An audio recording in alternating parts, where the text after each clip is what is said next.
Bonjour à tous, je vous retrouve dans cette vidéo pour vous parler de mes meilleures lectures de l'année 2018. Au cours de cette année, j'ai lu 50 livres et il était assez évident que les lectures qui m'ont marqué cette année tournent autour de deux thématiques principales. La première, c'est le féminisme. Et la deuxième, c'est tout ce qui est lié au sujet de race, que ce soit le racisme, que ce soit la race humaine, enfin la race dans un sens assez large. J'ai tenu à classer mes lectures et dans ce classement là, évidemment c'est un classement subjectif, ça ne veut pas dire que le numéro 1 est meilleur que le numéro 2, c'est juste mon classement à moi selon mes ressentis à moi.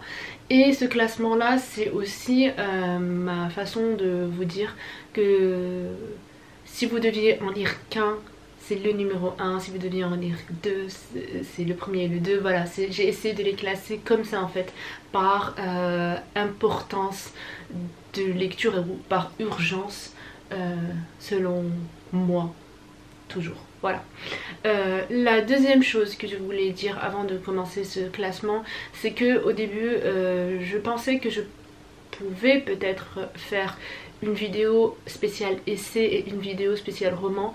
Or j'ai réalisé que côté roman cette année, même si j'en ai lu beaucoup qui sont bons ou très bons, il n'y en a aucun qui m'a vraiment marqué au point de faire partie de ce classement, sauf un seul roman, vous savez maintenant lequel, et je vous laisserai découvrir sa position dans ce classement. Du coup sur les 7, 6 sont soit des essais, soit des mémoires, et il n'y en a qu'un seul roman que j'ai vraiment adoré, qui m'a vraiment marqué cette année et que je recommanderais vraiment avec une certaine insistance à tout le monde. Alors, en 7ème position, ce sera Feminism is for Everybody de Bell Hooks.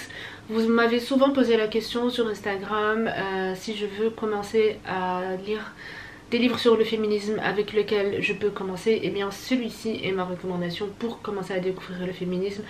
Je sais plus si je l'ai lu en premier, moi je pense que je l'ai lu soit en premier soit juste après Bad Feminist de Roxane Gay. En tout cas, Feminism is for Everybody de Bell Hooks est une bonne introduction à la matière. C'est un essai dans lequel elle présente, selon elle, en tout cas sa perception à elle du féminisme, que le féminisme c'est pas une lutte contre les hommes et que c'est une lutte contre le sexisme et que c'est très différent. Voilà, elle parle aussi de féminisme intersectionnel.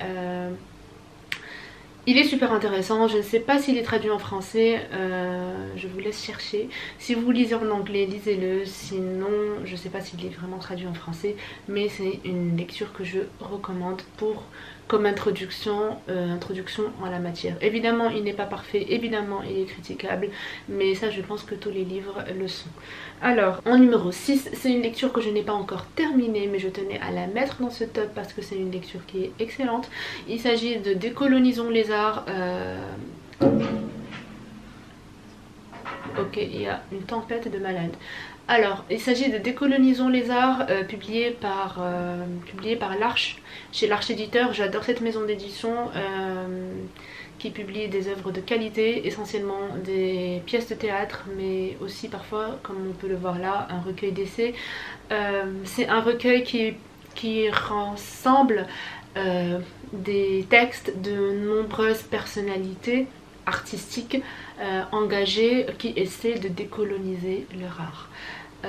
C'est une lecture qui est assez exigeante, c'est une lecture qui n'est pas facile. Elle fait 144 pages, mais genre ça fait quelques semaines que je l'ai commencé et j'en suis encore à la page 37 ou quelque chose comme ça. Elle n'est pas facile, en tout cas pour moi, dans le sens où c'est une lecture qui vient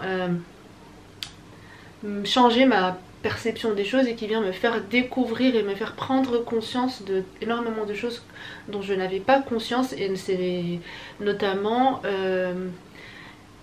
la présence coloniale dans tout ce qu'on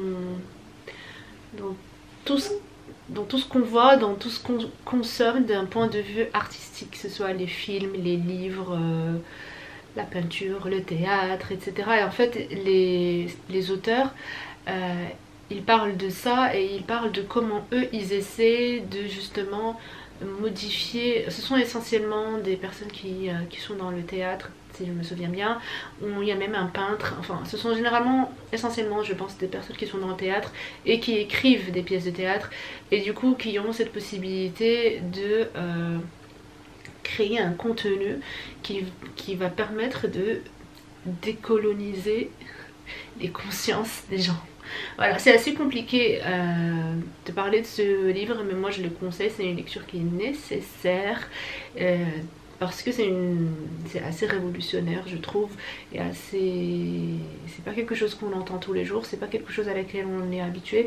Et en fait, on est formaté à accepter cette colonisation qui passe aujourd'hui d'une manière assez inconsciente en fait, dont on n'a pas conscience.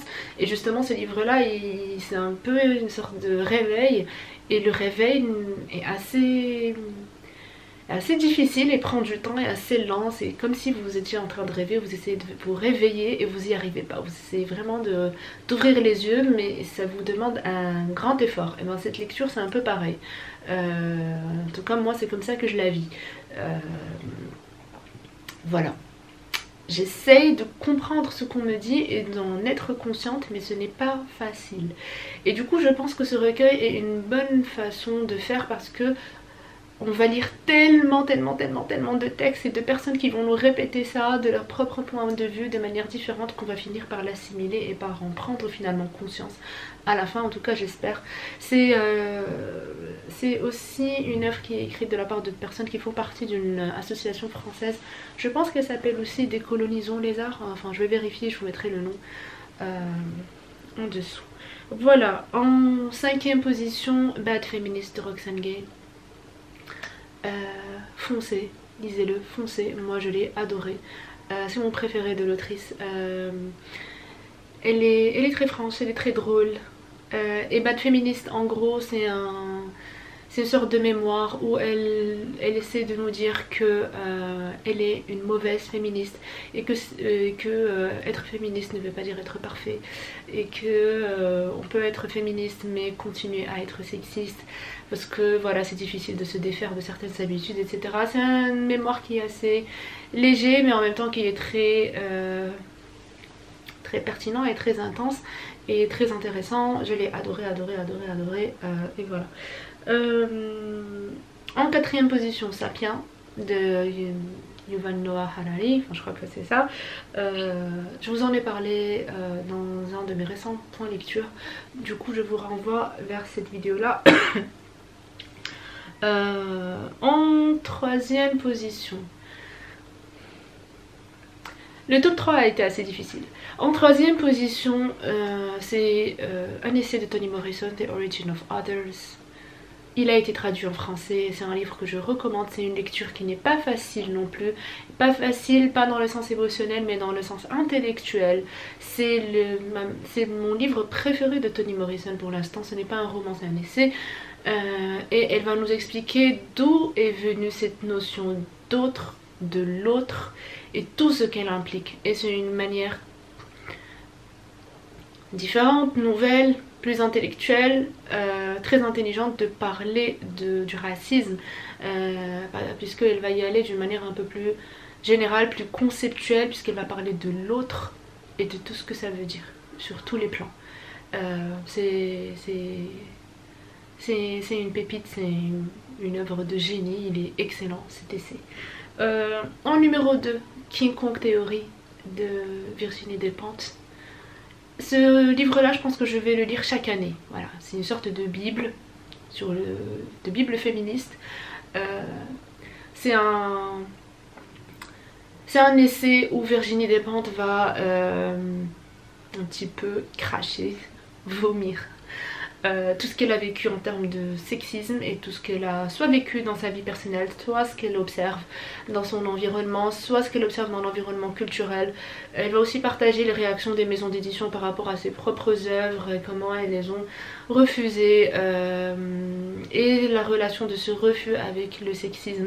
C'est un roman où c'est un essai où elle est très trash. Si vous connaissez Virginie Despentes, vous savez qu'elle est toujours comme ça. Elle est très trash, elle est très crue, elle ne mâche pas ses mots, elle fonce comme un taureau, elle fonce direct. Et j'adore généralement ce genre de personnes. On n'a pas le temps pour pas le temps pour maquiller les choses ou essayer de faire dans la subtilité ou essayer de ménager les gens quand il y a des choses qui existent depuis des siècles. Je pense qu'on n'a pas le temps pour faire dans la dentelle et que voilà, il faut y aller direct et dire certaines choses et essayer de changer certaines choses, etc. Voilà. Quiconque théorie de Virginie Despentes, elle parle aussi de la virilité et de ce mythe de virilité. Bref, il y a de grosses révélations dedans. Je vous conseille, j'allais dire je vous ordonne, je vous conseille de lire Quiconque théorie de Virginie Despentes. C'est un petit livre que vous allez finir très vite, genre en une journée ou en 2 jours, et dont vous n'allez pas regretter la lecture. Voilà. Et en numéro 1, on l'aura compris, c'est l'unique roman qui fait partie de cette liste. Et j'ai trouvé ça intéressant quand même que mes lectures les plus marquantes sont des essais, mais que en numéro 1 c'est le roman qui est en numéro 1. Et il s'agit du Carnet d'or de Doris Lessing. J'ai fait une vidéo spéciale sur ce roman, je vous envoie à cette vidéo. Mais c'est un roman exceptionnel. Qui est pour moi un peu comme La montagne magique de Thomas Mann.